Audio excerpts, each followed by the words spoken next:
आश्रम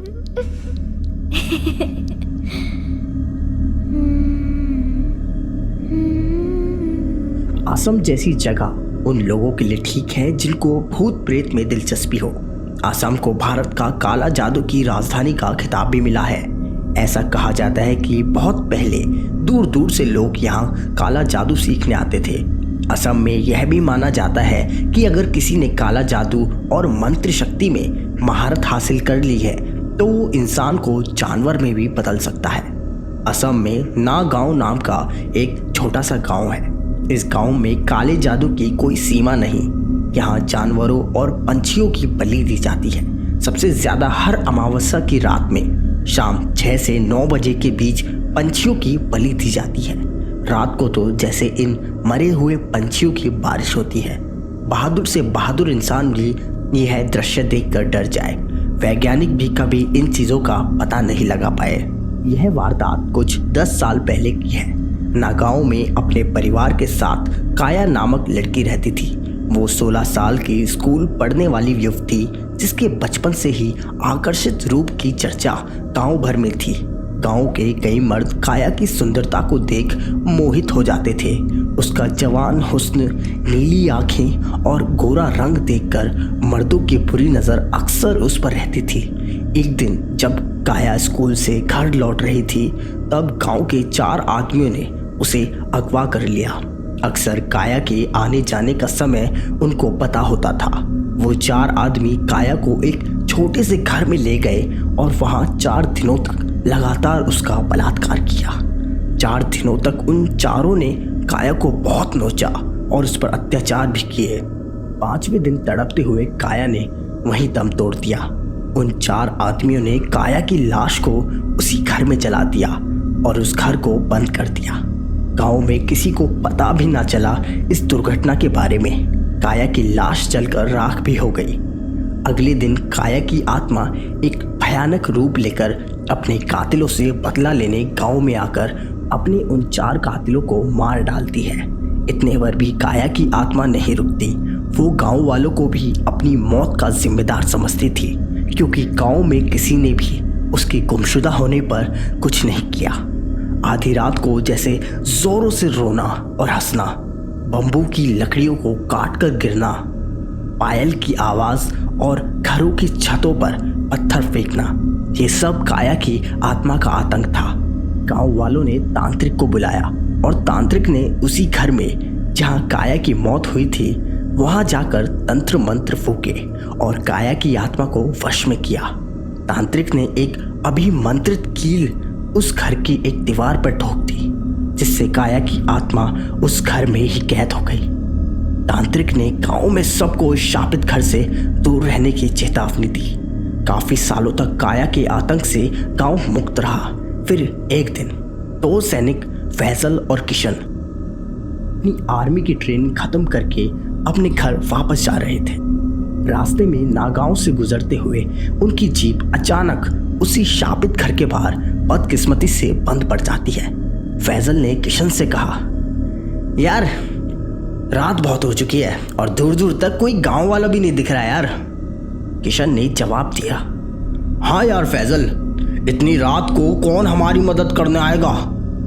वो दोनों बात कर ही रहे थे कि एक बुढ़ा आदमी हाथ में लाठी लेकर उनके सामने से गुजर रहा था। वो अपनी ही धुन में चला जा रहा था। किशन ने उस बूढ़े आदमी को रोका और कहा, अरे चाचा, यहाँ कोई कार मैकेनिक मिलेगा। बूढ़े आदमी की नज़र उस घर पर पड़ती है और डरते हुए बोला, यहाँ से जाओ, जल्दी जाओ, इस घर के सामने मत खड़े रहो। यह कहकर बूढ़ा तेजी से चलने लगा। फैजल और किशन यह देख हैरान हो गए। किशन ने कहा, अरे इनको क्या हो गया, मैकेनिक का तो बताया नहीं और ऐसे ही चले गए। फैजल की नज़र उस शापित घर पर पड़ती है और वह बोला, चल यार किशन, आज की रात इसी घर में गुजारते हैं और कल सुबह जल्दी निकल जाएंगे। किशन मान जाता है और दोनों उस शापित घर में चले जाते हैं। वो दोनों सेना के सिपाही थे तो ऐसी बंद जगहों से कहाँ डरने वाले थे। जो देश की रक्षा करते हैं उन्हें ऐसी जगह से कोई फर्क नहीं पड़ता। उनका मोबाइल नेटवर्क ना चलने से वो दोनों अपने घर वालों को खबर नहीं दे सके। फैजल अपना सामान का बैग गलती से उसी कील पर टांग देता है जो तांत्रिक ने सालों पहले घर के अंदर ठोका था। बैग का वजन भारी था तो कील और फैजल का बैग दोनों ही जमीन पर गिर जाते हैं। फैजल इसको नजरअंदाज कर देता है, कील को एक तरफ फेंकता है और अपना भारी बैग एक जगह रख देता है। दोनों सो चुके थे और 1 घंटे बाद एक लड़की की जोरों से रोने की आवाजें आने लगी। किशन की नींद खुली और उसने देखा कि एक लड़की बहुत डरावने और भूतिया रूप में उसके सामने खड़ी थी। फैजल की गलती से काया की आत्मा आजाद हो गई और अब वो किशन के सामने खड़ी थी। काया ने गुस्से से बोला, चले जाओ वरना तुम भी मारे जाओगे। किशन एक आर्मी सैनिक होने के नाते डरा नहीं। काया की आत्मा ने सोते हुए फैजल को हवा में ऊपर उठा लिया और कहा, तेरे दोस्त को मार डालूंगी, चले जाओ दोनों। काया ने फैजल को नीचे जमीन पर पटक दिया और फैजल की नींद खुली। फैजल को सर पे चोट भी लगी और उसने भी काया की आत्मा को देखा और बोला, किशन यहाँ से भाग चल। वो बूढ़ा आदमी भी इसी घर की तरफ इशारा करके जाने को बोल रहा था, पर हमने उसकी बात पर ध्यान नहीं दिया। किशन और फैजल अपना सामान लिए उस शापित घर को छोड़कर भागने लगते हैं। रास्ते में उन्हें एक गांव दिखा और वहां स्थित एक शिव मंदिर भी। किशन ने कहा, फैजल इस रात इस मंदिर के बाहर गुजार लेते हैं, यही एक सुरक्षित जगह है। फैजल किशन की बात मान गया और दोनों वहीं मंदिर के बाहर आसरा लेते हैं। कुछ देर बाद एक सिद्ध साधु वहां से गुजरे और उनकी नजर किशन और फैजल पर पड़ी। साधु ने उन दोनों को तसल्ली देते हुए कहा, ये एक सुरक्षित जगह है, उस लड़की की आत्मा से तुम्हें रक्षा मिलेगी। किशन और फैजल आश्चर्यचकित होकर खड़े हुए और किशन ने कहा, साधु महाराज, आपको कैसे पता हमारी इस हालत के बारे में? साधु ने हंसकर जवाब दिया, इस गांव के हर कोने से मैं वाकिफ हूँ। तुम दोनों की यह दुर्दशा की और क्या वजह हो सकती है? किशन और फैजल अनजान थे कि कुछ दिन पहले ही एक सिद्ध साधु नागांव के शिव मंदिर में आए। काले जादू से पीड़ित लोगों की मदद और अपनी सिद्धियों से वो अतृप्त आत्मा को मुक्ति दिलाते थे। इसीलिए उन दोनों की हालत साधु देखते ही पहचान गए। किशन और फैजल ने अपने साथ हुई भूतिया घटना के बारे में साधु को सब बताया। साधु ने सब सुनकर कहा, तुम दोनों इस गांव के भूतिया किस्सों से अनजान हो। तुम्हारा भूत प्रेतों से कभी सामना नहीं हुआ, इसलिए उस घर में चले गए। तुम दोनों अभी मेरे साथ उस घर में चलो, क्योंकि ऐसी आत्माएं इतनी आसानी से पीछा नहीं छोड़ती। फैजल और किशन और साधु उस घर में जाते हैं। घर के अंदर जाते ही साधु की नज़र जमीन पे गिरे उस कील पर गई। उस कील को हाथ में लेकर साधु ने अपनी दिव्य दृष्टि से कील और उस आत्मा का रहस्य पता लगाया। फैजल ने कहा, अरे ये तो वही कील है जिस पर मैंने अपना भारी बैग टांगा था और वजन के कारण ही कील और बैग जमीन पर गिर गए। साधु ने कहा, यही तो गलत हुआ और वो आत्मा आजाद हो गई। इस कील ने उसे इस घर में बांध रखा था। यह एक शापित घर है और इस शापित घर में कैद आत्मा का नाम है काया। साधु ने उस शापित घर और काया की दर्दनाक कहानी किशन और फैजल को सुनाई। किशन और फैजल सुनकर बहुत दुखी हुए। किशन ने साधु से पूछा, तो अब क्या किया जाए साधु महाराज? साधु ने जवाब दिया, एक उपाय है।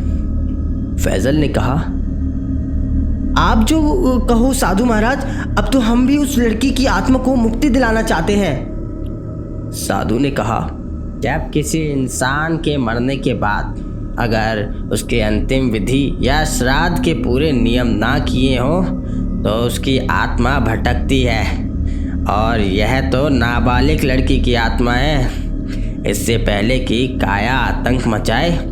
उसके शरीर की राख और हड्डियां इसी घर में हैं। उन्हें ढूंढो और इस खाली कलश में डाल दो, और यह गंगा जल भी उसकी राख पर छिड़क कर बंद कर देना। साधु ने खाली कलश किशन को दिया और गंगा जल वाला कलश फैजल को। किशन और फैजल अपने मोबाइल की टॉर्च ऑन करके काया की राख ढूंढने लगे और दूसरी तरफ काया की आत्मा गांव में फिर से तबाही शुरू कर देती है। कुछ देर बाद उन दोनों को एक कोने में काया की राख और हड्डियां मिली।